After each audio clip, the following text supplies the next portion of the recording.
والری ویچه معروف به شاهزاده دزدان یکی از معروفترین جنایتکاران ایتالیایی دهه 1980 بود. ویچه از 17 سالگی دزدی رو شروع میکنه و خیلی زود به یکی از ماهرترین سارقان بانک در ایتالیا تبدیل میشه. فردی باهوش، ریسک پذیر و بسیار سرسخت و همیشه به دنبال اجرای نقشه‌های بزرگتر بود. به خاطر نقشه‌های پیچیده و اجرای دقیق عملیات‌هایش شناخته میشد.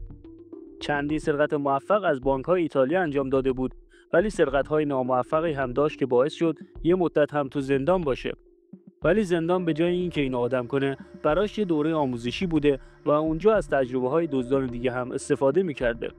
والری ویچه نه تنها یک دزد حرفه‌ای بود، بلکه شخصیتی کاریزماتیک داشت. او همیشه خوش‌پوش بود و سبک زندگی لاکچری‌اش توجه همه را جلب می‌کرد. خلاصه با پول دزدی بریز به پاش زیاد می‌کرده. وی به ماشین‌های لوکس، دختربازی و خوشگذرانی علاقه داشت. خودش میگفته به دزدی کردن اعتیاد داره و نمیتونه ازش دست بکشه. ویچه پس از ارتکاب بیش از 57 سرقت بانک و طلافروشی در ایتالیا به یک هدف اصلی برای پلیس تبدیل شده بود. هر زمان که سرقتی از بانک در ایتالیا اتفاق میافتاد، پلیس اولین کسی که به سراغش میرفت ویچه بود. این میزان توجه پلیس کار را برای او بسیار دشوار کرده بود. ویچه تصمیم گرفت فعالیت‌های جنایی‌اش را متوقف کند تا از زیر نظر پلیس خارج شود. او تلاش کرد تا زندگیش را به گونه عادی جلوه دهد و از فعالیت‌های پرخطر فاصله بگیرد. این دور از زندگی او شاید فرصتی برای برنامه‌ریزی آینده یا حتی تأمل بر روی روش‌های جدید بوده باشد.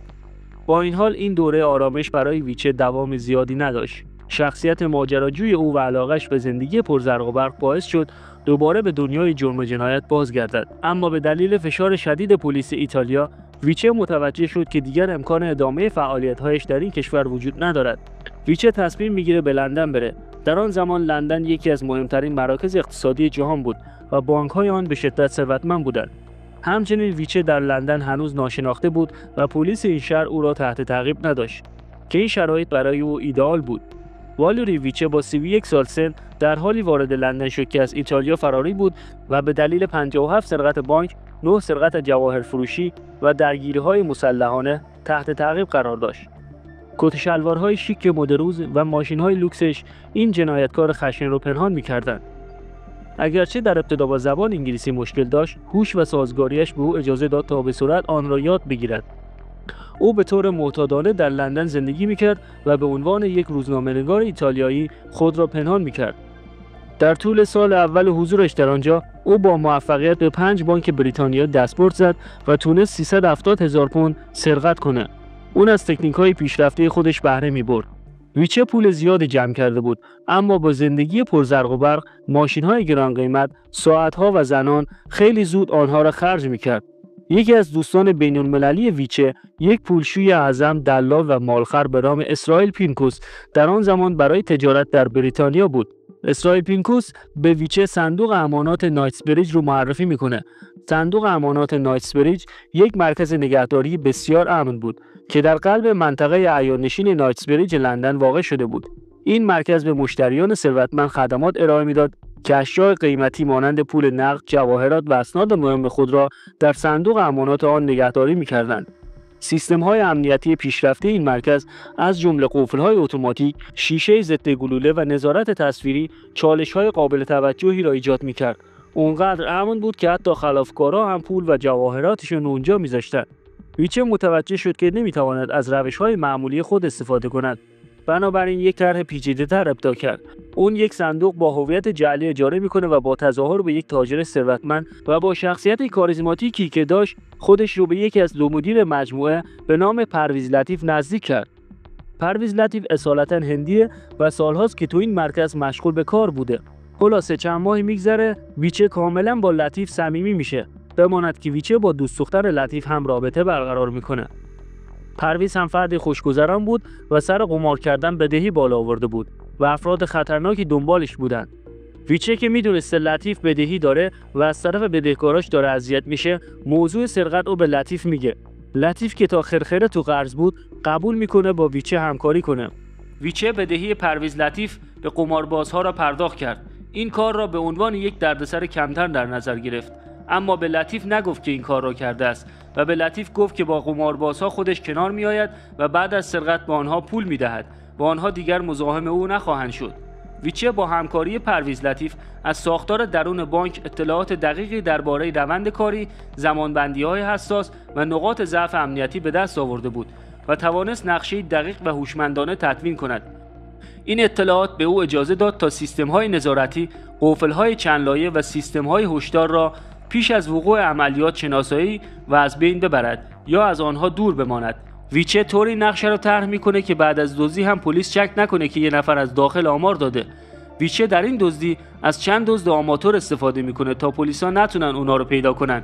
دلیلش همین بوده که بعد از هر سرقت پلیس اول میره سراغ افراد با سابقه. تو این مرکز چون حریم خصوصی خیلی مهمه و مشتری دوست نداره که کسی ببینه چه چیزی داره تو گاو صندوقش میذاره، دوربین‌ها موقع ورود مشتری به داخل گاو صندوق خاموش میشدن. کلید کار ویچه استفاده از همین حفره امنیتی بود. یک شنبه بعد از ظهر، خلوت‌ترین زمان مرکز، ویچه و یکی از همدستاش به عنوان مشتری وارد میشن. چند تا از همدستانش هم بیرون وایستاده بودن، یکی با لباس امنیتی بانک برای اینکه جای نگهبان رو بگیره، یکی آماده برای اینکه موقع فرار ماشین رو به حرکت بندازه، یه نفرم منتظره که صدا زده بشه تا بره داخل صندوق برای جمع‌آوری پول و جواهرات. چون ویچه بارها به اون مرکز رفته بود، نمیخواست شناخته بشه. به خاطر همین یه عینک آفتابی زده بود و یه دستمال جلوی صورتش گرفته بود و تظاهر میکرد که مریض شده. قبل از اینکه وارد شن، ویچه با تماس به پرویز لطیف علامت میده که بگه نقشه شروع شده. پرویز لطیف هم که خیلی خوب تو نقشش فرو رفته بوده، وانمود میکنه که اینها دو مشتری جدید هستن و اون میخواد صندوق‌ها رو بهشون نشون بده. چون کسی نباید متوجه میشد که پرویز هم در این نقشه دست داره، وگرنه پلیس رد دزدا رو از طریق پرویز میزد. در نهایت اونا به صندوق‌ها میرسن، جایی که مردم میتونن در یک فضای خصوصی صندوق‌ها رو باز کنن بدون اینکه دوربینی روشون باشه. حالا نوبت ویچه است که وارد عمل بشه. اینجا ویچه از تجربهش به عنوان یک خلافکار حرفه‌ای استفاده میکنه و دو نگهبان داخل گاو صندوق رو خلع سلاح میکنه و دست و دهانشون رو میبنده. همزمان هم دستیار ویچه تفنگ رو به سمت پرویز میگیره و بهش میگه به اتاق کنترل برو و به نگهبان سالن بگو که بیاد داخل گاو صندوق. پرویز هم تلفن رو برمیداره و از نگهبان میخواد که بیاد داخل گاو صندوق. ویچه هم کنار ورودی گاو صندوق کمین میکنه تا نگهبان دم در رو گیر بندازه. وقتی نگهبان سوم وارد میشه، ویچه خیلی سریع تفنگ رو جلوی صورتش میگیره و دست و پای اونم میبنده. کل دوربین ها و سیستم های امنیتی رو از کار میندازن و به دو نفر دیگه از افرادش که بیرون منتظر بودن اطلاع میدن. اونا وارد مرکز میشن، یکی از افراد به داخل گاو صندوق میره و اون فردی که لباس مبدل نگهبان پوشیده بود بیرون در سالن میشینه و تظاهر میکنه نگهبان مرکزه. یک کاغذ از پیش آماده شده هم میچسبونه روی در که روی اون کاغذ نوشته شده بوده مرکز در جهت ارتقاء سطح امنیتی تا فردا تعطیله. در این لحظه همه اعضای تیم به جز فردی که لباس نگهبان پوشیده بوده داخل گاو صندوق هستن و مشغول خالی کردن صندوق‌ها. محتویات داخل صندوق‌ها برای افراد تیم باور نکردنی بود. پر از طلا، جواهر، کوکائین، پول و هر چیز قیمتی که فکرشو بکنی. اونا هر چی تونستن از صندوق‌ها خالی کردن. هیچ کس هم دقیق نمیدونه چه مقدار پول از اونجا دزدیده شد. خیلی از افرادی که اونجا وسایلشون رو به امانت گذاشته بودن دقیق اعلام نکرده بودن، چون بسیار از اقلام یا دزدی بود یا غیر قانونی. اما تخمین زده میشه که یه چیزی بین 40 تا 80 میلیون پوند اون روز از صندوق امانات نایتسبریج دزدیده شده. ویچه و افرادش بعد از اینکه تعداد زیادی از صندوق‌ها رو خالی کردن، خوب فضای بیرون مرکز رو بررسی میکنن و از اونجا خارج میشن. 7 گونی بزرگ پر از غنایم رو داخل ون گذاشتن و از اونجا فرار کردند. روز دوشنبه 13 جولای 1987 مشتری‌های زیادی جلوی صندوق امانات صف کشیده بودند و بسیار مضطرب بودند. بعد از اینکه تیم ویچه به طور موفقیت‌آمیز با پولی بین 40 تا 80 میلیون پوند از مرکز خارج شدند، ویچه تمام افراد رو مجبور کرد که از کشور برن بیرون و تا مدتی ازشون خبری نباشه. کارآگاه مسئول این پرونده فردی بود به نام دیک لیچ.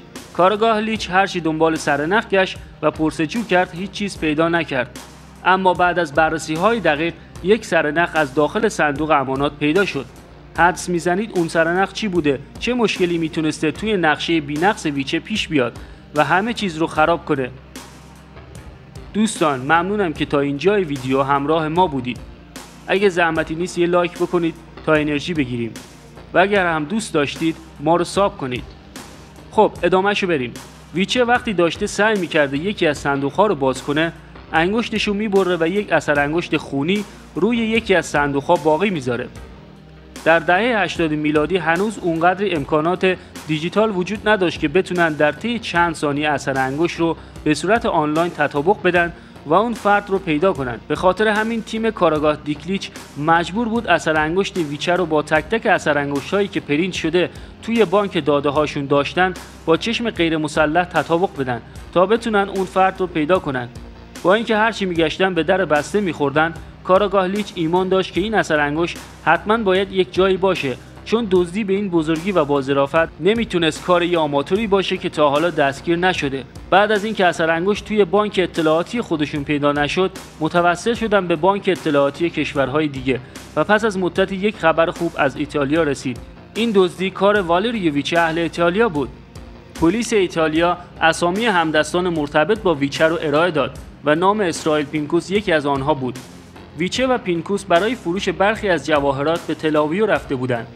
ویچه از اونجا به آمریکای جنوبی رفت و پینکوس به بریتانیا بازگشت. پلیس رد اسرائیل پینکوس رو میزنه. این چه اسم فامیلی گذاشتی؟ آدم خجالت میکشه بگه. پینکوس تنها سرنخ این سرقت بود. اونا کاملا هتلی که پینکوس توش بود رو زیر نظر گرفته بودن. پلیس احتمال میداد ویچه هم در همان هتل باشد. ولی اونا نتونستن ویچه رو پیدا کنن. عکس ویچه رو به پذیرش هتل نشون میدن و میگن هر موقع این آقا رو دیدی به ما اطلاع بده. ویچه بعد از یه مدت خوشگذرونی تو برزیل فکر میکنه آبا از آسیاب افتادن و همه چیز تموم شده.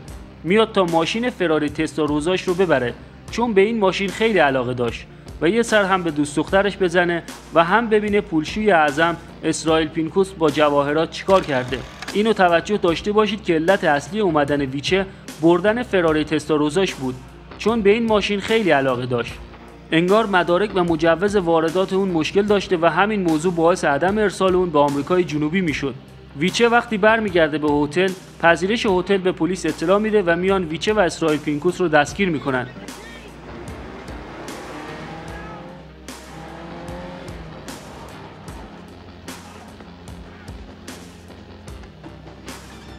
در خانه پینکوس جواهرات و مدارکی از جمله سند مالکیت صندوق‌های نایتسبریج پیدا شد و مدارکی که نشون میداد لطیف هم تو این کار دست داشته.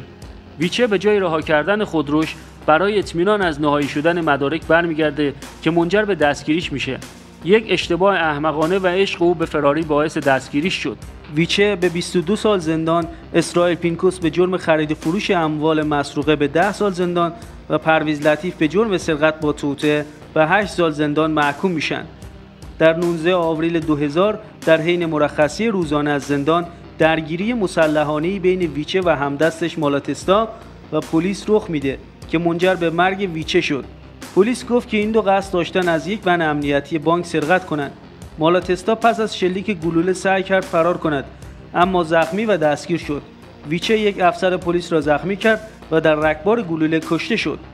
نایتسبریج جنایت قرن در سال 1987 تخمین زده میشد که 60 میلیون پوند باشد. به پول امروز حدود 228 میلیون پوند می شود. رقمی که هرگز نخواهیم فهمید. پول و تمام جواهرات هرگز پیدا نشد. فقط مقداری که ویچه و پینکوس هنگام دستگیری داشتند که در مقایسه با مبلغ کلی بسیار کم بود.